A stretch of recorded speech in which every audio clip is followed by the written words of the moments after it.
Salam sejahtera semua. Hari ini kita akan sambung bab 6 fungsi trigonometri dengan bahagian kedua bagi nisbah trigonometri bagi sebarang sudut. Hari ini Cikgu akan terangkan apa itu definisi bagi sudut pelengkap. Okey, sekiranya terdapat dua sudut, sudut A dan B. Sudut A dan B dikatakan sudut pelengkap antara satu sama lain jika A tambah B adalah bersama dengan 90. Seperti yang diberikan oleh persamaan inilah. Okay, A adalah 90 tolak B. Ataupun B sama juga 90 tolak A. Yang ini adalah masing-masingnya adalah sudut pelengkap yang satu lagi. Bagaimana pula kedudukan sudut pelengkap ini? Okey, dalam lukisan, sudut pelengkap ini boleh ditunjukkan dalam gambar rajah ini. Kalau kita lihat ini adalah sudut yang sebenar, yaitu theta. Jadi sekiranya untuk mendapatkan sudut pelengkapnya hendaklah 90 tolak theta. Ini adalah sudut pelengkap bagi theta.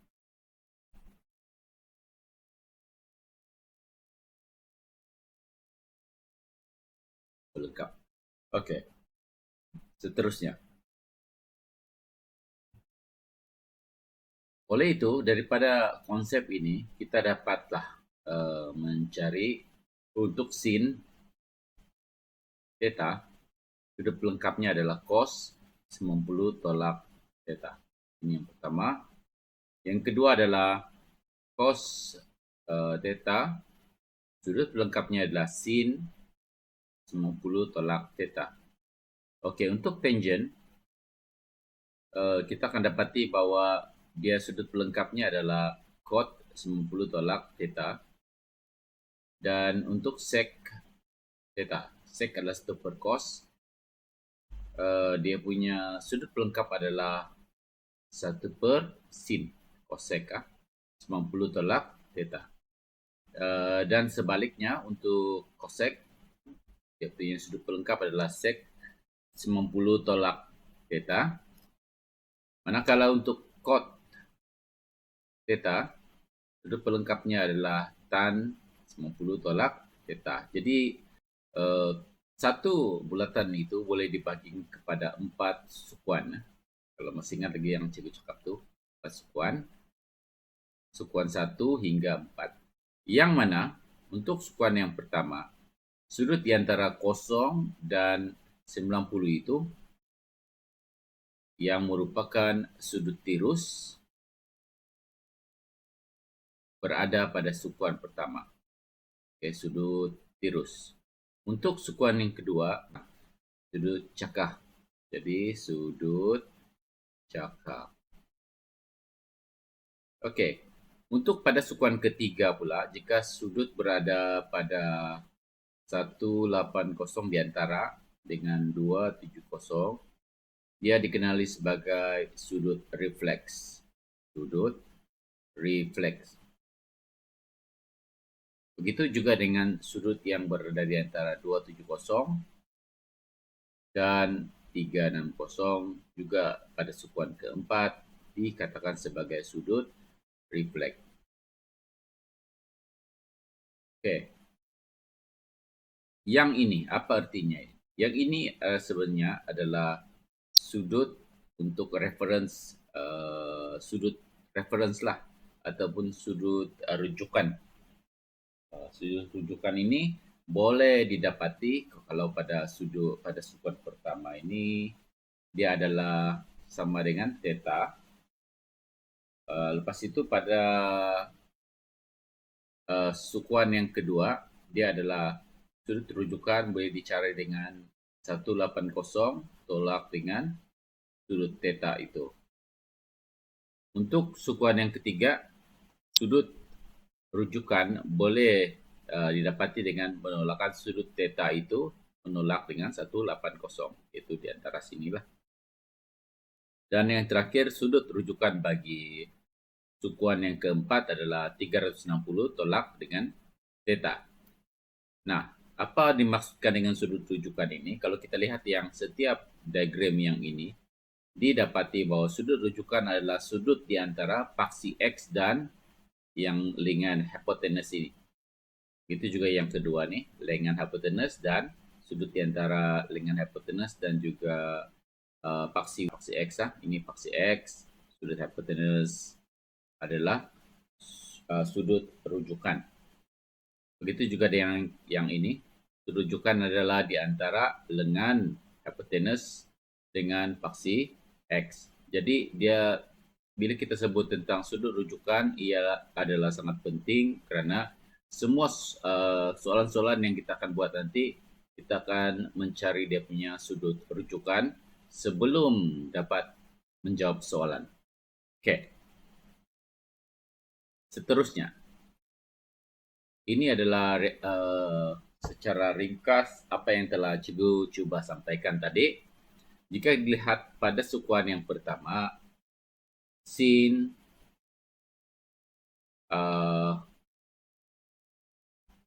tan dan cos, semuanya adalah positif pada kuadran yang pertama. Kalau yang di kuadran kedua ini hanya sin saja yang positif. Pada sukuan yang ketiga, hanya tan yang positif. Untuk sukuan yang keempat, hanya cos yang positif. Apa maksudnya ini dari segi graf? Kalau graf dia begini, ini rujukan, maka ia adalah positif sin. Sin positif. Sekiranya graf dia begini, rujukannya terletak begini kedudukan dia, dia dikatakan sebagai cos positif. Oke. Dan satu lagi kedudukan ialah jika graf berada macam ini, rujukannya terbentuk begini, dia dikatakan sebagai tangent dia adalah positif. Oke. Nah, kenapa kita perlu tahu di mana dia positif dan di mana pula dia negatif? Karena ada soalan-soalan yang akan kita perlu buat untuk menentukan nisbah trigonometri tanpa menggunakan kalkulator. Jadi di sini kita perlulah nomor satu, kita perlu tentukan kedudukan sudut pada sukuan. Jadi diagram ini sangat berguna untuk menentukan kedudukan sudut itu, di manakah sukuan dia berada. Yang kedua ialah kita juga perlukan tentukan tanda bagi nisbah trigonometri. Apa yang Cikgu katakan yang di sini begini, kedudukan adalah positif untuk sin, positif untuk cos, tangent dia positif begini. Sekiranya dia terbalik, dia akan jadi negatif. So itu yang maksudnya dengan yang kedua ini. Yang ketiga, tentukan sudut rujukan yang sepadan. Sudut rujukan yang sepadan merujuk kepada kawasan yang ini, sudut yang ini, paksi X dengan lengan hipotenus. Paksi X dengan lengan hipotenus sama. Okey, kemudian barulah kita menggunakan nilai nisbah yang diberikan untuk menjawab soalan.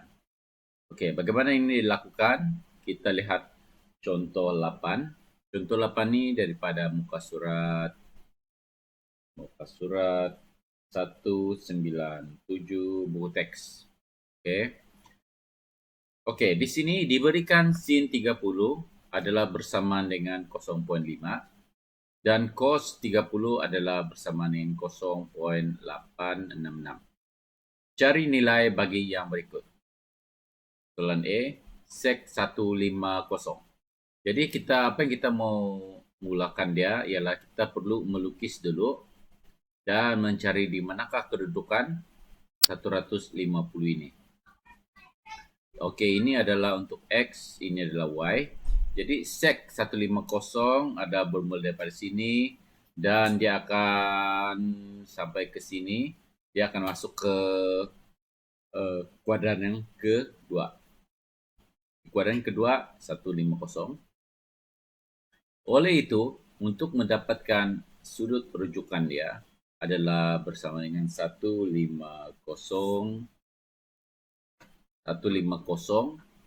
ditolakkan dengan bukan 180 ditolakkan dengan 150, kita akan dapat sebagai 30. Ini adalah sudut rujukan. Okey. Oleh itu, setelah kita ketahui sudut rujukan, apa yang kita perlu buat seterusnya ialah kita boleh tulis begini, sek 150 adalah bersama dengan negatif sek 30. Okey, mungkin ada yang bertanya macam mana negatif boleh wujud di sini. Seperti yang cikgu katakan tadi, untuk kuadran yang kedua hanya sin yang positif. Jadi untuk cos dan tangent dia adalah negatif. So bermakna sek adalah inverse untuk cos. Jadi cos pada kuadran kedua adalah negatif. Oleh itu karena negatif perlu diletakkan. Okey. Seterusnya sek inverse dia punya inverse adalah salingan adalah cos 30. Ini masih negatif. Yang mana ini seterusnya kita merujuk kepada jawapan cos 30 adalah bersama dengan 0.866 yang ni ya. Jadi negatif 1/0.866. Dan jika dikira dari kalkulator, kita akan dapat sebagai negatif 1.155. Okey, ini adalah jawapan untuk A. Okey, ini adalah A ya. Untuk B. B adalah sudutnya diberikan dalam bentuk radian. Jadi sekiranya kita dapat bentuk sudut dalam radian, kita harus menukarnya kepada darjah atau degree terlebih dahulu. Jadi di sini kita membuat pertukaran dengan 13 pi. Jadi di sini adalah 13 per 6 pi hendaklah didarabkan dengan 180 per pi. So dia punya jawapan kita boleh cancel ni dan guna kalkulator, dan kita akan dapat jawapan sebagai negatif 390. Okey. Daripada sini negatif 390 kita kena buat lukisan lakaran untuk menentukan di mana kuadran dia berada. Jadi dari sini kita nampak dia negatif kan, sudut negatif, jadi dia akan ikut arah jam. So ini adalah pusingan yang pertama. Sampai pusingan kedua dia akan masuk sedikit lagi dan sudutnya berada di sini di kuadran yang keempat. So kuadran yang keempat ini kita boleh dapati dengan cara 390 tolak dengan 360, jawapannya adalah sama dengan 30. So bermakna sudut rujukan adalah 30. Oleh itu kita boleh katakan bahawa sek negatif 13/6 pi adalah bersamaan dengan sek 390 negatif di sini. Okey. Kemudiannya selepas itu kita tahu bahawa sek negatif 390 adalah pada kuadran yang keempat, yang mana cos adalah positif. Kita masih ingat lagi tu yang tadi kan. Jadi di sini kita boleh letaklah dia akan jadi 1 per cos 30. So dia positif lah. Alright. Selepas itu cos 30 kita ganti dengan, kalau sini cos 30 bersama dengan 0.866. So 0.866. Justru itu kita akan dapat bila pengiraan itu kita akan dapat sebagai 1.1 55. Oke. Untuk contoh 9. Contoh 9 ini boleh didapati di muka surat 198. Oke. Dikatakan diberi cos A adalah 2/5 dan berada di antara 270 dan 360. Lepas tu dia minta untuk cari nilai tan, sin dan sec. Okey. Sebelum kita mencuba untuk menjawab ketiga-tiga soalan ini, kita perlu mengetahui di manakah kedudukan cos A ini. Okey, untuk memudahkan kita, dia telah berikan julat di sana. Dia berada pada kuadran yang keempat, iaitu 270 dengan 360. So, kita boleh lukislah satu segitiga dengan sudut rujukan yang begini. Okey, diberikan sudut rujukan adalah cos bermakna bersebelahan per hypotenuse. So, ini adalah 2, sini adalah 5. Jadi, ini tidak diberi. Katakan kita ambil P, kita akan menggunakan hukum teorem Pythagoras.